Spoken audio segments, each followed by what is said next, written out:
So దాంతోపాటు మీరు real estate expert. అవునండి. సో చాలా వరకు సలహాలు ఇస్తూ ఉంటారు. ఎక్కడ ఇన్వెస్ట్ చేయాలి? ఎలా ఇన్వెస్ట్ చేయాలి? మంచి రిటర్న్స్ రావాలంటే మంచి లొకేషన్ ఎలా సెలెక్ట్ చేసుకోవాలి కూడా చాలా వరకు మీరు దాంతో పాటు ఇది కూడా ఉంటుంది మీకు. మార్కెట్ చూస్తూనే ఉన్నారు 1.5 ఇయర్ నుంచి. కరెక్ట్. కాస్త స్లో డౌన్‌లో ఉంది. యాహ్! ఒక కన్‌ఫ్యూజ్ వాతావరణం ఉంది. దాని కన్‌ఫ్యూజ్ వాతావరణానికి రకరకాల కారణాలు కూడా మనం చెప్పుకున్నాం.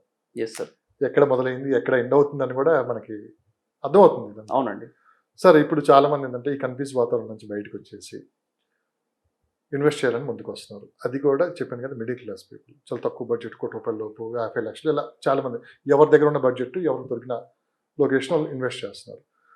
సరే ఇప్పుడు చాలామందికి అవేర్‌నెస్ వచ్చింది కాబట్టి మనం ఇన్వెస్ట్ చేసే ముందు రియల్ ఎస్టేట్‌లో మంచి రిటర్న్స్ రావాలంటే ఒక స్మార్ట్ ప్లానింగ్ ఒకటి ఉంటుంది. అవునండి. బేసిక్‌గా. మనం ఎన్ని చెప్పినా గానీ వాళ్ళు చేసేది వాళ్ళు చేస్తూనే ఉంటారులే గానీ చాలామంది అడుగుతున్నారు. కరెక్ట్. నా దగ్గర ఉన్న బడ్జెట్ తోటి నేను ఎక్కడ ఇన్వెస్ట్ చేయాలి? ఇప్పుడు ఇన్వెస్ట్ చేస్తే 3-4 ఇయర్స్‌కి నేను పెట్టిన డబ్బులు వస్తాయా? లేదా స్టేబుల్‌గా ఉండిపోతుందా? మార్కెట్‌లో తగ్గిపోయే అవకాశం కూడా కొంతమందికి ఉంటుంది. మార్కెట్ పడిపోతే పరిస్థితి ఏందని కూడా. ఇలాంటి వాళ్ళందరికీ మీరు ఇచ్చే సలహా ఏంటి? ఒక స్మార్ట్ ఇన్వెస్ట్‌మెంట్ అంటే real estate. Yes. Sir smart ఇన్వెస్ట్‌మెంట్‌లో ద ఫస్ట్ పాయింట్ ఏంటంటే sir this the right time to invest. ఎందుకనంటే స్మార్ట్‌నెస్‌లో స్మార్ట్‌గా ఎవరు ఆలోచిస్తారు? రేటు తక్కువ ఉన్నప్పుడే కొనాలని చెప్పేసి ఆలోచించే వాళ్ళు స్మార్ట్ పీపుల్ అంటారు. స్మార్ట్ పబ్లిక్ అంటారు. లేదంటే స్మార్ట్ ఇన్వెస్టర్స్ అంటారు వాళ్ళని. ఎందుకు అంటే ఇప్పుడు రేటు బాగా పెరిగినప్పుడు కొనలేదండి. ఎవరు కొనలేరు. ధనవంతులు కూడా కొనలేరు. సామాన్యులు కూడా కొనలేరు. ధనవంతుడు అంత కోట్ల రూపాయల డబ్బు పెట్టుకొని కూడా నాకు ఒక రూ. 10 తక్కువ వస్తే బాగుండని ఆలోచిస్తాడు సార్. మీరు కొంటున్నా అదే ఆలోచిస్తారు. నేను కొంటున్నా అదే ఆలోచిస్తాను. సార్ కొనేవాడికి ఏమని ఉంటుంది కోరిక? ఒక రూపాయి తక్కువ రావాలని ఉంటుంది ఎప్పుడైనా. అమ్మేవాడికి ఏమని ఉంటుంది? ఒక రూపాయి ఎక్కువ రావాలని ఉంటుంది. ఈ రెండు జరుగుతాయి అనమాట. ఇది నార్మల్ థింగ్స్ అనమాట. బట్ ఇది ఒక స్మార్ట్గా ఆలోచించే వ్యక్తి స్మార్ట్ ఇన్వెస్ట్మెంట్ అంటే this is the best time and the best opportunity and the right time to invest in the market right now. ఎందుకంటే మార్కెట్ ఇప్పుడిప్పుడే పికప్ అవుతా ఉంది. పికప్ అయిన తర్వాత మీకు నిన్నగాక మొన్న మన కాంగ్రెస్ గవర్నమెంట్ రేవంత్ రెడ్డి గారి గవర్నమెంట్ 201 కిలోమీటర్స్కి సౌత్ సైడ్ గ్రీన్ సిగ్నల్ ఇచ్చిందండి. దేనికి? RRRకి. మరి RRR కనుక ఒక్కసారి స్టార్ట్ అయిందంటే ఎలా ఉంటుంది మీ సిచ్యువేషన్? ఏ రకంగా రేట్స్ పెరుగుతూ ఉంటాయి అనేది ఒకసారి ఆలోచించండి. అది స్టార్ట్ అవ్వక ముందే మనం కొనిపెట్టుకుంటే దీన్ని అంటారు స్మార్ట్ ఇన్వెస్ట్మెంట్. ఇక్కడే చాలామంది ఆలోచిస్తుంది ఏంటంటే 1.5 ఇయర్ నుంచి రేట్లు పెరగలేదు, తగ్గలేదు, స్టేబుల్గా ఉన్నాయి. సో ఇలానే కొనసాగితే మార్కెట్ పడిపోతుంది, రేట్లు దిగి వస్తాయి, ఇంకా అప్పుడు కొనుక్కోవచ్చు అని చెప్పి చాలామంది ఆలోచిస్తున్నారు. రైట్ అండి. మీకున్న ఎక్స్పీరియన్స్ ప్రకారం అసలు రేట్లు దిగొచ్చే అవకాశం ఏమైనా ఉందా? ఇదే ఆలోచనతో నాకు తెలిసి ఒక 70% పీపుల్ ఉన్నారు. రేట్లు ఇంకా తగ్గిపోతాయి, ఖచ్చితంగా మంచి మన అందుబాటు ధరల్లో వస్తాయని చెప్పి. నాకు అంచనా ప్రకారం రేట్లు పెరిగే అవకాశం ఉంది కానీ తగ్గే అవకాశం ఎక్కడే కనపడలేదు. 100% సార్. అది as per my experience also నేను అదే చెప్తున్నాను సార్. రేటు రియల్ ఎస్టేట్లో ఎప్పుడైనా స్టాగ్నెంట్ ఉంటుంది కానీ పడిపోదు. స్టాగ్నెంట్ అంటే అక్కడికి ఆగిపోయి ఉంటుంది. కొద్దిగా మార్కెట్ మళ్ళీ పికప్ అయిందంటే 100% ఒక ర్యాపిడ్ రేట్ పెరిగిపోతుంది. Yes, correct. ఇప్పుడు సపోజ్ 15,000 ఉంది సార్ గజము. మార్కెట్ పికప్ అయ్యేసరికి 25,000 కూడా అవుతుంది. 10,000 ఒక్కటిసారి ప్రాఫిట్ వస్తుంది. అండ్ ఇంకా రియల్ ఎస్టేట్ అనేది ఎలా ఉంటుంది అంటే అండి, మ్యాజిక్ అండి ఇది. రియల్ ఎస్టేట్ అనేది ఒక్క ఓవర్ నైట్లో కూడా ₹1,00,00,000 సంపాదించిన వాళ్ళు కూడా ఉన్నారు ఇన్వెస్ట్మెంట్ చేసి.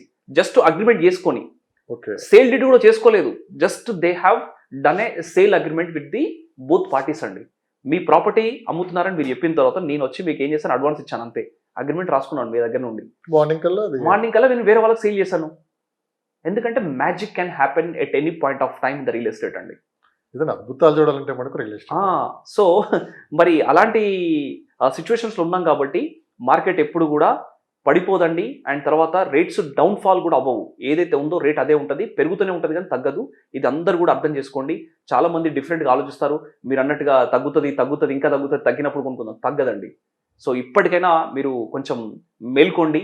అది తగ్గే అన్న ఆలోచన నుంచి బయటికి వచ్చి మంచి రేట్స్ ఉన్నప్పుడు, తక్కువ రేట్స్ ఉన్నప్పుడు ఇప్పుడు కొనుక్కోండి. కొనుక్కున్న తర్వాత ఫ్యూచర్లో మంచి అప్రిషియేషన్ తీసుకోండి, మంచి రిటర్న్స్ తీసుకోండి.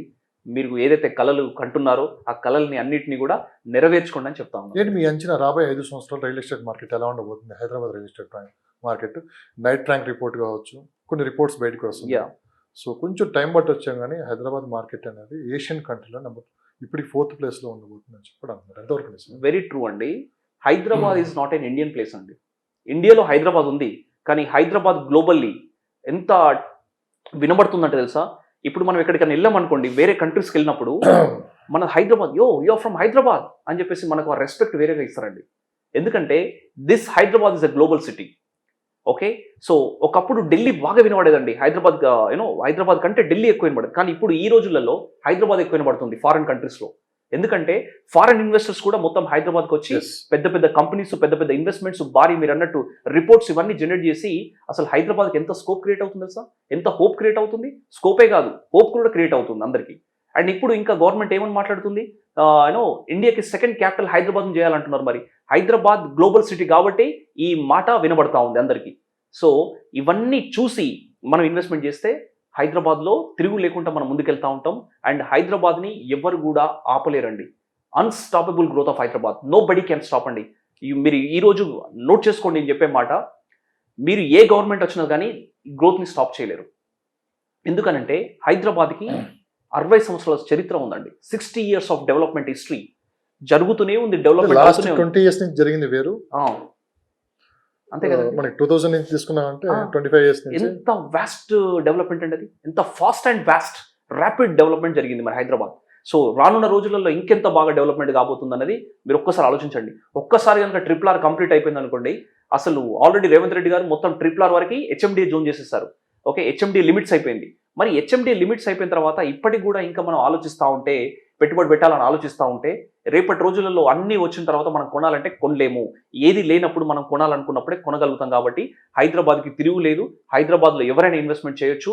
ఎక్కడెక్కడో ప్లేసెస్ నుంచి వచ్చి హైదరాబాద్లో ఉపాధి అని, లేదంటే హెల్త్ కోసం అని, లేదు అంటే ఇన్వెస్ట్మెంట్స్ కోసం అని, ఇంకా డిఫరెంట్ రీజన్స్ వల్ల, బిజినెస్ వల్ల కూడా చాలా మంది ఇక్కడికి మైగ్రేట్ అవుతూ ఉన్నారండి హైదరాబాద్లో. ఎందుకంటే హైదరాబాద్ అందరిది, హైదరాబాద్ అందరికీ జీవన ఉపాధి ఇస్తుంది, ఎవరైనా ఇక్కడ బ్రతకొచ్చు, ఎందుకంటే ఇక్కడ అన్ని కూడా దొరుకుతాయనే ఆలోచనతో జనాలు ఉన్నారు. కాబట్టి హైదరాబాద్ని అంత లవ్ చేస్తారండి, గ్లోబల్లీ అయినా ఇండియాలో అయినా.